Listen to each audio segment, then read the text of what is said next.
예수님은 구하라 그리하면 너에게 주실 것이요 찾으라 그리하면 찾아낼 것이며 문을 두드리라 그리하면 너에게 열릴 것이다 라고 말씀하셨습니다. 이 말씀은 하나님을 신뢰하는 성도들에게 무엇과도 비교할 수 없는 축복의 말씀이며 또한 천국의 비밀을 여는 열쇠이기도 합니다. 이 말씀에서 하나님은 우리를 위해서 헤아릴 수 없이 많은 은혜, 즉 선물을 준비하고 계심을 알 수 있습니다. 이것은 마치 거대한 은혜의 물줄기를 이제 기도라는 수도꼭지를 통해서 우리에게 흘러내려오는 것을 우리는 볼 수 있습니다. 우리 주님이 주시는 선물은 억지로 쥐어짜서 나오는 그런 인색한 하나님이 아니십니다. 하나님의 마음은 부모님의 마음처럼 자녀에게 무한정 주고 싶은 그러한 마음입니다. 우리가 구하는 것보다 더 많이 주실 준비가 되어 있습니다. 누가복음 14장에서 어떤 주인이 큰 잔치를 열어서 많은 사람을 초청하는 이야기가 나오는데요. 근데 그 잔치에 초청받은 사람이 여러 가지 이유와 핑계를 대면서 오지 않습니다. 음식은 그대로 있고 사람은 오지 않으니 화가 난 주인은 길거리에 있는 사람들을 불러다가 그 잔치에 참여하도록 했습니다. 하나님께서는 우리에게 너무나 많은 은혜를 주시고자 합니다. 심지어 자신의 외아들 예수 그리스도를 우리에게 내어주시기까지 그렇게 사랑하십니다. 그럼에도 불구하고 많은 사람들, 특히 교회 다니는 사람조차도 영적인 빈곤 속에서 헤매이고 있습니다. 이것은 하나님의 마음을 너무 아프게 해드리는 그러한 일입니다. 구하는 이마다 받을 것이요 찾는 이는 찾아낼 것이며 두드리는 이에게 열릴 것이다. 예수님의 이 말씀은 어떤 뜻이 있을까요? 그것은 첫 번째로 하나님은 우리에게 사랑을 무한정으로 베풀어 주시기를 원하며 준비하고 계신다라는 의미입니다. 엄청난 희생의 대가를 치르면서까지 우리를 위한 선물을 준비하십니다. 목마른 자가 생수를 필요로 할 때 생수가 있는 곳에 가서 생수를 떠먹으면 됩니다. 그리고 수도꼭지를 틀면 나오는 것입니다. 여기에서의 문제는 물이 없어서 오는 갈증이 아니라 떠서 마시지 않는 데서 오는 갈증입니다. 곧 우리의 갈증은 하나님이 주시지 않는 것이 아니라 자신의 믿음이 없는 데서 오는 갈증입니다. 하나님 앞에 구하지 않는 데서 오는 갈증입니다. 로마서 8장에 자기 아들을 아끼지 아니하시고 우리 모든 사람을 위해서 내주신 이가 어찌 그 아들과 함께 모든 것을 우리에게 주시지 않겠느냐. 하나님에게 있어서 독생자 예수 그리스도는 가장 귀한 그런 존재입니다. 가장 귀하고 보배로우신 그 외아들 예수 그리스도를 우리를 위해서 내어주셨는데 그 외에 다른 것을 우리를 위해서 준비하고 주시지 않겠습니까?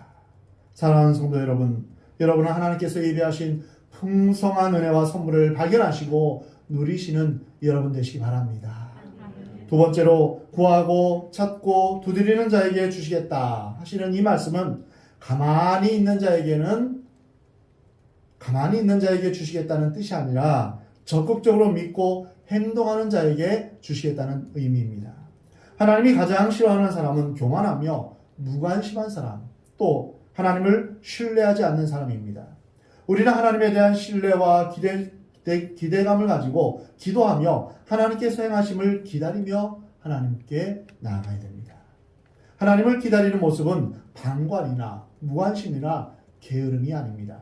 기다리는 사람은 더 긴장하고 더 애타며 더 갈급합니다. 게으른 사람에게는 절대로 은혜가 임할 수 없습니다.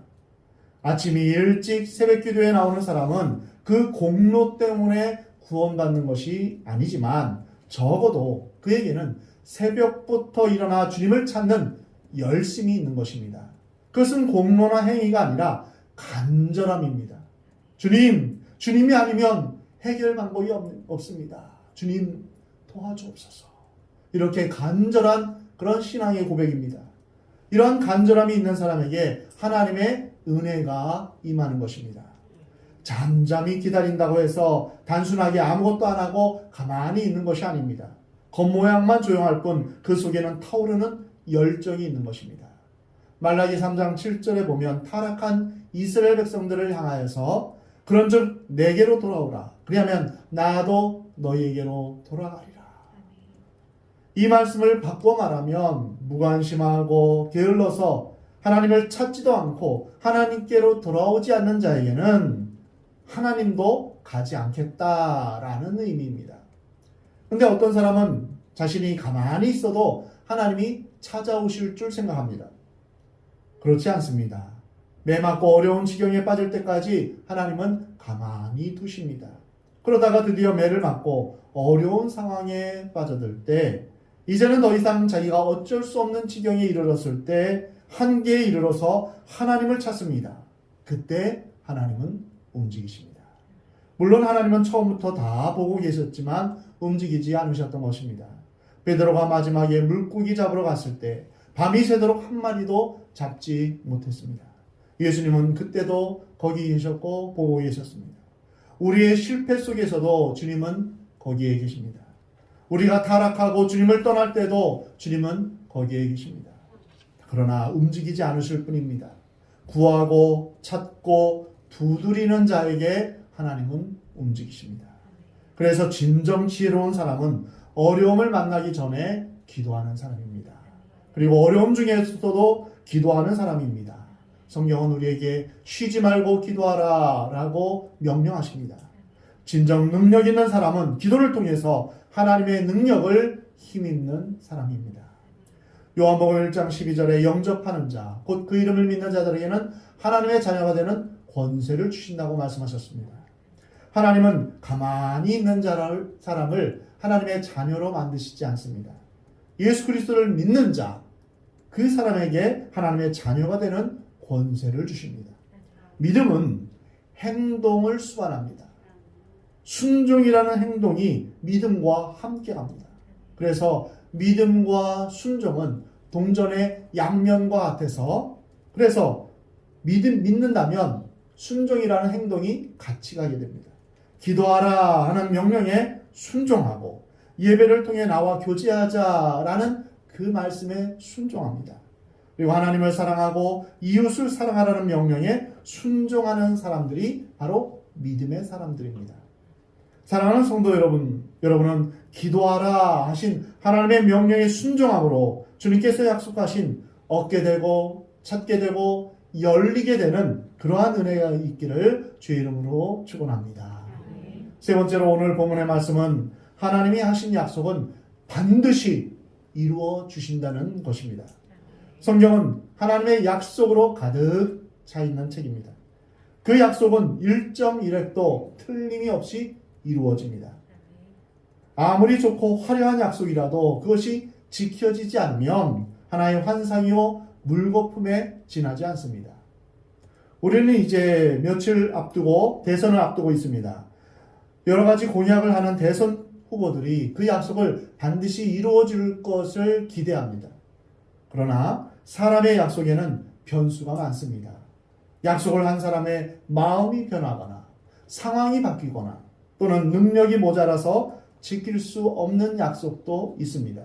이렇듯 자의로든 타의로든 바뀔 수밖에 없는 것이 이 연약한 인간의 모습입니다. 그러나 하나님은 그렇지 않습니다. 만약에 하나님의 약속에 예외가 있다면 우리의 구원은 불안할 것입니다. 그러나 우리의 구원은 절대로 불안하지 않습니다. 민수기 23장에 하나님은 사람이 아니시니 거짓말을 하지 않으시고 인생이 아니시니 후회가 없으시도다. 어찌 그 말씀하신 바를 행하지 아니하시며 하신 말씀을 실행하지 않으시랴. 사람은 바뀔 수 있습니다. 그러나 하나님은 변함이 없으십니다. 하신 말씀을 반드시 이루십니다. 천지는 없어지겠으나 하나님의 말씀은 변하지 않습니다. 그러므로 우리가 붙잡아야 할 것은 영원히 변치 않는 하나님의 말씀입니다. 사랑하는 성도 여러분, 주님의 말씀대로 하나님의 나라와 하나님의 의를 구하시기 바랍니다. 지혜가 부족하거든 후히 주시고 꾸짖지 아니하시는 하나님께 구하시기 바랍니다. 주님의 뜻을 따라 구하고 주님 안에 거하며 구하시기 바랍니다. 의심하지 말고 또한 인내로 믿음으로 구하시기 바랍니다. 그러면 예수 그리스도의 이름으로 우리에게 반드시 응답하실 것입니다. 우리는 간절히 하나님을 찾아야 합니다. 예레미야 29장에서 너희가 온 마음으로 나를 구하면 나를 찾을 것이요 나를 만나리라. 하나님은 자신을 숨기거나 의장하지 않습니다. 또한 우리를 거절하지 않습니다. 우리가 주님을 간절히 부를 때 내가 여기 있다 라고 응답하십니다.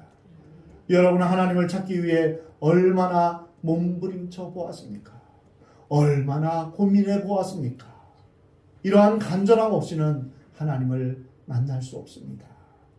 예레미야 33장 3절에 너는 내게 부르짖으라 내가 내게 응답하겠고 내가 알지 못하는 크고 비밀한 일을 내게 보이리라 약속하셨습니다.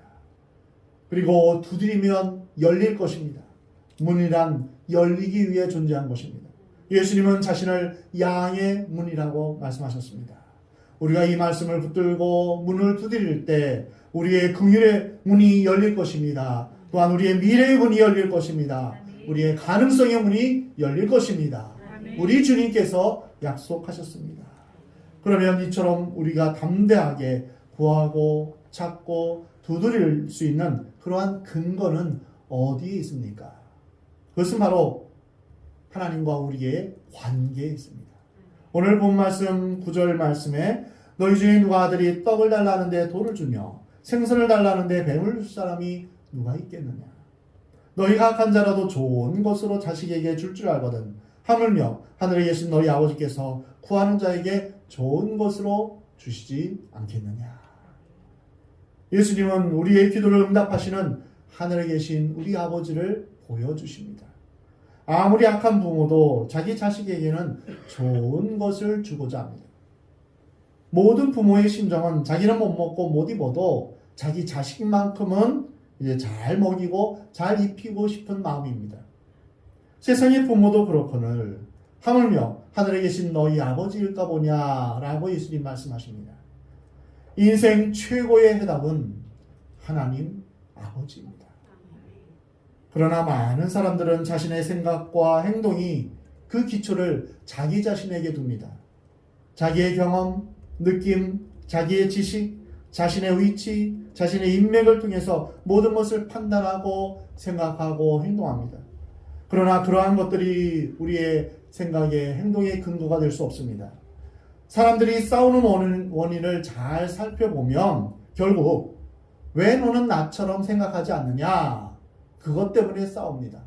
왜 너는 나와 같이 행동하지 않느냐? 그것 때문에 싸우는 것입니다. 사실은 자기가 제일 만족 못한 것은 자기 자신인데도 말입니다. 그러므로 불안하고 제한된 인간인 내가 생각과 행동의 근거가 될 수 없습니다. 나를 지으신 하나님, 나를 사랑하신 하나님, 전지전능하신 하나님이 모든 판단의 근거가 되어야 됩니다. 그러면 하나님은 어떠한 분이십니까? 첫 번째로 하나님은 능력이 무한하며 영원하신 분이십니다. 이것이 바로 하늘에 계신이라는 의미입니다. 곧 하늘에 계신 하나님이라는 것은 계시지 않은 것이 하나도 없다. 모든 것이 다 계신다. 그리고 우주에 충만하시다는 뜻입니다. 영원하시다는 뜻입니다. 하나님은 또한 몇천 년 전이나 오늘이나 동일하십니다. 그리고 앞으로 미래에도 변치 않으시는 하나님이십니다. 하나님은 처음이요 마지막이며 온 우주를 지으신 분이십니다. 그러기에 우리가 감히 하나님을 제한해서는 안 됩니다.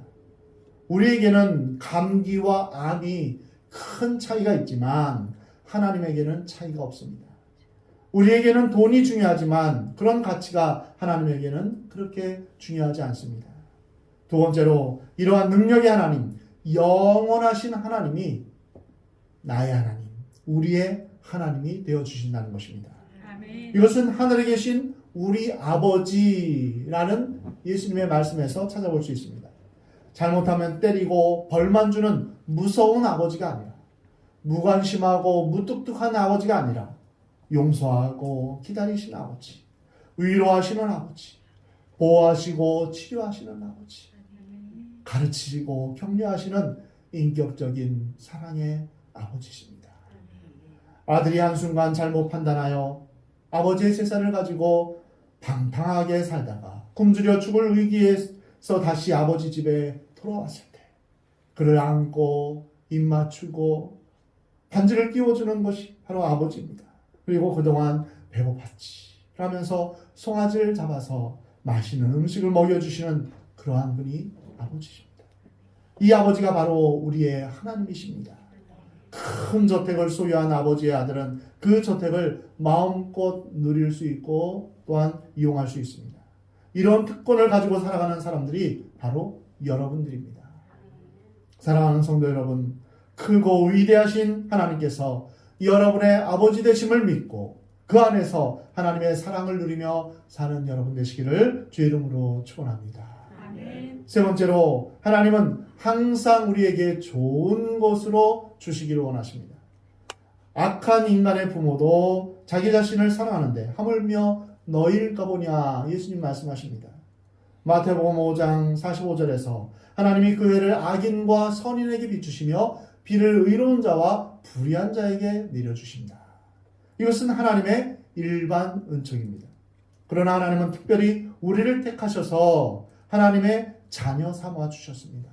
이것은 특별 은총입니다. 하나님의 은혜로 이 쓸데없는 자 왜 구속하여 주는지 난 알 수 없도다. 우리가 조금 전에 불렀던 이 찬송가의 이 말씀처럼 돌이켜보면 우리가 어떻게 해서 예수님을 믿게 되었는지 알 수 없습니다. 잘 모릅니다. 교회를 수없이 다녀도 은혜를 깨닫는 것, 십자가의 의미를 아는 것, 이것은 비밀입니다. 구원받고 하나님의 사랑에 감격하는 것, 이것은 축복입니다.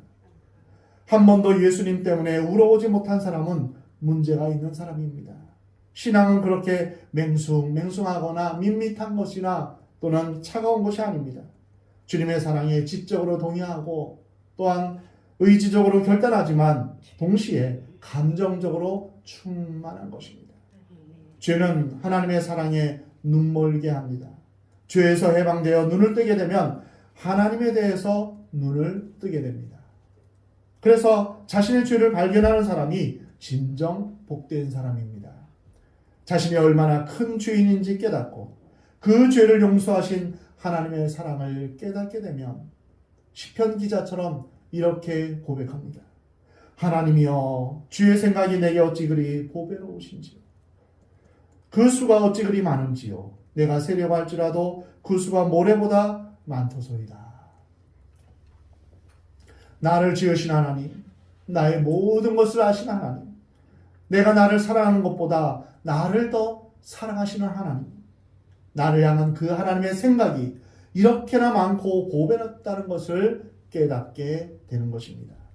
하나님의 생각을 세어보려고 하지만 바다의 모래나 하늘의 별보다 더 많아 셀 수가 없다라고 말씀하십니다. 즉 우리가 깨달은 하나님은 바다에 있는 수많은 모래알 중 일부분에 지나지 않습니다.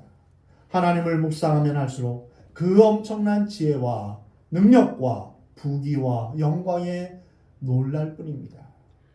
이런 하나님이 우리에게 좋은 것을 주시겠다고 약속하십니다. 그러면 하나님이 주시고자 하는 좋은 것이란 무엇일까요? 성령이 아주 확실하게 말씀하십니다. 오늘 본문 말씀 7장 11절과 병행 구절인 누가복음 11장 13절에서는 너희가 악할지라도 좋은 것을 자식에게 줄 줄 알거든 하물며 너희 하늘 아버지께서 구하는 자에게 성령을 주시지 않겠느냐. 오늘 본 말씀 마태복음에서는 좋은 것을 주시지 않겠느냐라고 했는데 동일한 말씀이지만 이제 누가복음에서는 성령을 주시지 않겠느냐라고 말씀하십니다. 즉 하나님께서 우리에게 주시고자 하는 최고의 기도의 응답과 축복은 바로 성령님이십니다. 우리는 성령님을 통해 예수 그리스도를 믿게 되었고 그 믿음을 통해서 하나님을 아버지라고 부를 수 있게 되었습니다. 하나님의 자녀된 권세를 가지고 병든 자가 낫게 되며 가난한 자가 응답을 받게 되며 절망하는 자도 응답을 받게 되는 모든 것은 바로 성령님의 역사하심 때문입니다. 성령님은 성부 하나님, 성자 하나님과 함께 삼위일체 하나님이십니다. 성령 하나님은 하나님의 영, 또 예수님의 영이십니다. 우리와 동행하시며 우리가 느끼고 깨닫고 알 수 있는 하나님이십니다. 하나님은 외아들 예수 그리스도를 이 땅에 보내셨을 뿐 아니라 성령 하나님을 우리에게 보내주셨습니다. 그러면 7절을 이렇게 우리가 바꿀 수 있습니다. 구하라, 그러면 성령님을 주실 것이요. 찾으라, 그러면 성령님을 찾을 것이며, 두드리라, 그러면 성령님을 만나리라. 아멘. 오늘날 그리스도인들에게 제일 중요한 것은 성령을 체험하고 성령님과 함께 사는 것입니다. 아멘. 성령님은 마지막 심판날 우리가 하나님의 자녀임을 보증하실 것입니다. 하나님은 우리에게 이 성령님을 주시기를 원하십니다. 가장 불쌍한 사람은 바로 이 성령님 없이 교회만 출석하는 사람들입니다. 그러면 성령님이 우리에게 오시면 어떤 일이 일어날까요? 첫 번째로 권능을 받습니다. 사도행전 1장 8절에 오직 성령이 너희에게 임하시면 너희가 권능을 받고 예루살렘과 온 유대와 사마리아와 땅끝까지 이르러 내 증인이 되리라. 두 번째로 능력이 나타납니다.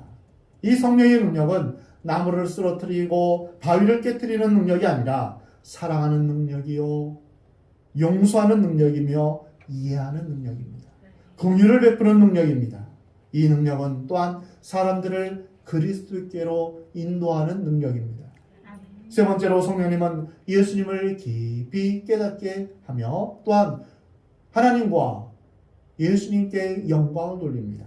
또한 성령 충만한 삶을 살게 하십니다. 에베소서 5장 18절에서 술 취하지 말라, 이는 방탕한 것이니 오직 성령의 충만함을 받으라. 시와 찬송과 신령한 노래들로 서로 화답하며 너희의 마음으로 주께 노래하며 찬송하며 범사의 우리 주 예수 그리스도의 이름으로 항상 아버지 하나님께 감사하며 그리스도를 경외함으로 피차 복종하라 라고 말씀하셨습니다. 그리스도인의 삶은 결국 성령으로 충만하여져서 하나님께 순종하는 삶입니다. 성령이 충만하면 순종하는 영, 복종하는 영이 생기게 됩니다. 순종은 지배보다 강한 것입니다. 또한 성령은 우리에게 성령의 열매를 맺게 해주십니다. 오직 성령의 열매는 사랑과 희락과 화평과 오래 참음과 자비와 양성과 충성과 온유와 절제니 이 같은 것을 금지할 법이 없느니라 말씀하십니다. 성령이 우리에게 임하시면 우리는 예수님의 성품을 닮아가게 되며 겸손하고 온유하며 절제하게 됩니다. 그리고 말할 수 없는 하늘로부터의 사랑과 기쁨이 차고 넘치는 그러한 삶을 살게 됩니다. 여러분, 이보다 더 좋은 선물이 어디에 있겠습니까? 그러면 우리는 어떻게 우리에게 주시고자 하는 이 놀라운 선물을 받을 수 있을까요? 먼저는 하나님 안에서 단순하고 솔직하게 꾸밈이 없이 드리는 기도가 필요합니다. 복잡하게 구하지 않고 어린아이처럼 정직하게 또한 단순하게 구하는 태도가 필요합니다. 하나님, 저는 정말 주님의 도움이 필요합니다. 주의 성령으로 충만케 하옵소서. 저를 인도하여 주옵소서. 저는 지혜도 없습니다. 능력도 없습니다. 사랑도 없습니다. 주의 은혜와 사랑이 내 안에 충만히 임하게 하옵소서. 그리고 우리는 주님 앞에 구할 때 하나님을 신뢰해야 됩니다. 믿음이 없으면 바람에 날려다니는 겨와 같다고 하셨습니다.